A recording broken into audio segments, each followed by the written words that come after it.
Hello dear student, आप सभी का स्वागत है मेरे यूट्यूब चैनल पर। तो दोस्तों आज की क्लास में हम पढ़ने वाले हैं पॉलिटिकल साइंस का 9th चैप्टर, जो कि हमारा होने वाला है संविधान एक जीवंत दस्तावेज।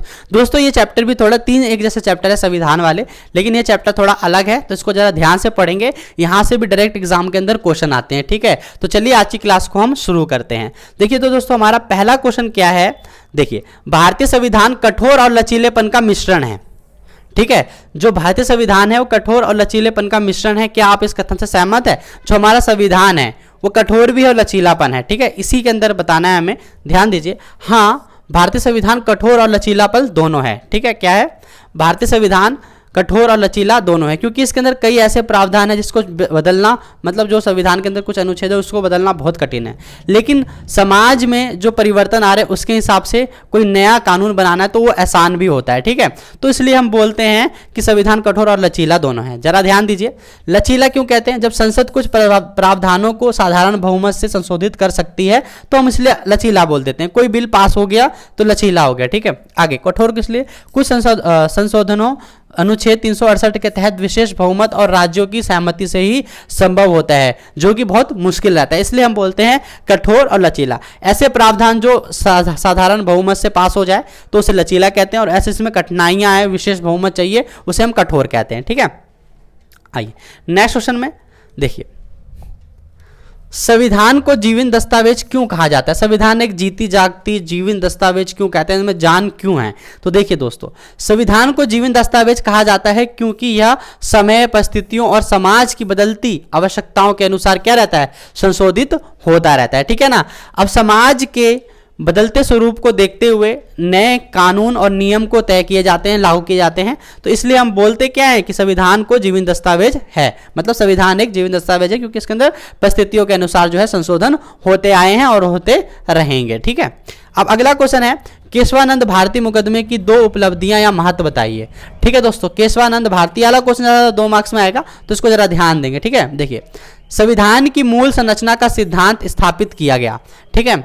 आगे संसद को संविधान संशोधन का अधिकार दिया गया, लेकिन मूल ढांचे को बदलने से रोका गया। अब दोस्तों केशवानंद भारती मुकदमे की मेन बात क्या है, उद्देश्य क्या है दोस्तों? जब मान लो जैसे मतलब जो संविधान है हमारा भारत का, जो उसकी मूल जो चीजें हैं उसमें कोई भी परिवर्तन नहीं किया जा सकता है, ये केशवानंद भारती केस के अंदर लिखा गया था दोस्तों, ठीक है। मतलब उसके अंदर ये बोला गया था, ठीक है। यही देखो यहाँ पे, संसद को संविधान संशोधन का अधिकार दिया गया, लेकिन मूल ढांचे को बदलने से रोका गया, ठीक है। उसके अंदर मूल ढांचे जो है परिवर्तन नहीं कर सकते, कुछ नया ऐड करना है तो कर सकते हैं, वो भी संविधान के दायरे में रहेगा, ठीक है। तो यही चीजें जो है केशवानंद भारती मुकदमे में कहा गया था। अगला क्वेश्चन है, साधारण बहुमत और विशेष बहुमत में क्या अंतर है? अब या फिर आप इससे क्या समझते हैं नॉर्मली, तो अंतर बताना है, तो ध्यान दीजिए। साधारण बहुमत दोस्तों क्या होता है, ध्यान दें, सदन में उपस्थित और मतदान करने वाले सदस्यों का बहुमत, इसे हम कहते हैं साधारण बहुमत, ठीक है। विशेष बहुमत क्या होता है? सदन के कुल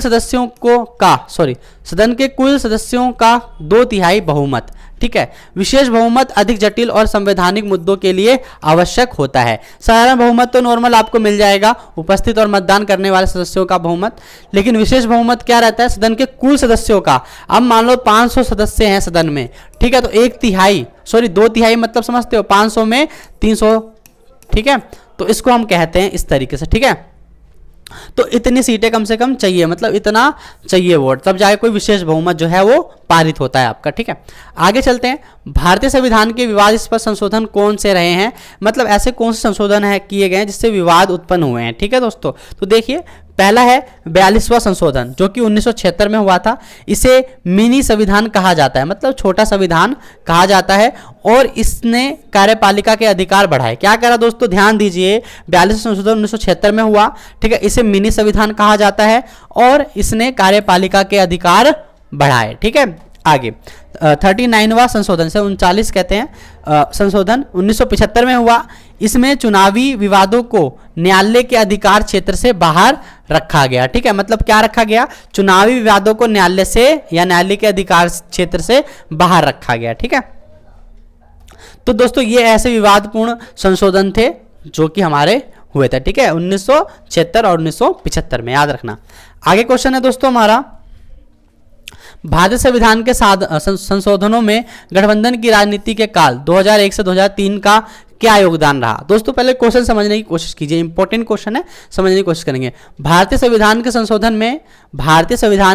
में गठबंधन की राजनीति के काल जैसे 2001 से 2003 का क्या योगदान रहा। तो देखिए दोस्तों ध्यान से, गठबंधन की राजनीति के दौर 2001 से 2003 भारतीय संविधान में कई महत्वपूर्ण संशोधन हुए। कई महत्वपूर्ण, पहले तो देखो 51वां संशोधन जिस 2003 में हुआ था, यह दल बदल विरोधी कानून को मजबूत करने और मंत्रिपरिषद के आकार को सीमित करने के लिए किया गया था। किस लिए किया गया था? दल बदल विरोधी कानून को मजबूत करने और मंत्रिपरिषद के आकार को सीमित करने के लिए किया गया था। ठीक है, आगे है 86वां ठीक है संविधान संशोधन। देखिए 2002 में हुआ था, शिक्षा का अधिकार था इसके अंदर। ठीक है, 86वें मतलब बोलेंगे 86वां संशोधन जो है 2002 में हुआ था, शिक्षा का अधिकार 6 से 14 वर्ष तक के बच्चों के लिए मौलिक अधिकार के रूप में जोड़ा गया था शिक्षा का अधिकार आपका 2002 में 86वां संशोधन करके। ठीक है, 84वां संशोधन देखिए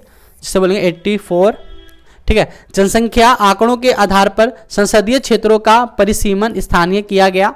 इन संशोधनों ने शासन को अधिक पारदर्शी और लोकतांत्रिक बनाने में मदद करी। दोस्तों जो 84वां संशोधन था जैसे हम बोलते हैं, इसमें क्या है, जनसंख्या आंकड़ों के आधार पर संसदीय क्षेत्रों का परिसीमन, मतलब जो एरिया होता है उसको सीमांकन, मतलब उसको सीमा तय की गई। ठीक है, तो ये कुछ हमारे जो थे संशोधन रहे। ठीक है, 2001 से 2003 के मतलब रहे। ठीक है, गठबंधन की सरकार में। अब आगे चलते हैं, संविधान संशोधन के तरीकों का विस्तृत वर्णन कीजिए। देखिए संविधान संशोधन के तरीकों का विस्तृत वर्णन कीजिए, मतलब हम संविधान संशोधन कब कर सकते हैं, किस तरीके से कर सकते हैं, जरा ध्यान दीजिए। भारतीय संविधानिक संशोधन के लिए अनुच्छेद 368 के तहत 3 तरीके निर्धारित किए गए हैं। पहला साधारण बहुमत, दूसरा विशेष बहुमत। ठीक है, साधारण बहुमत तो आपको पता है, विशेष बहुमत भी आपको पता है। ठीक है, देखिए कुछ संशोधन संसद में साधारण बहुमत से किए जा सकते हैं, जैसे राज्यों की सीमाओं में परिवर्तन करना।